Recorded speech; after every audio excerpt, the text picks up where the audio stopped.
ये साकड घाली तो गाभाऱ्यात माथा, आभाळावरून धावू दे र किरपा, नमन तुझे मी करीतो र देवा, भरून झरू दे तुझी चर किरपा.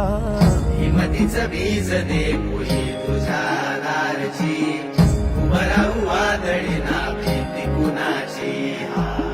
साथीला तू उभा मी वाट चालतो, खडतर वांगडी असो बाजूरची.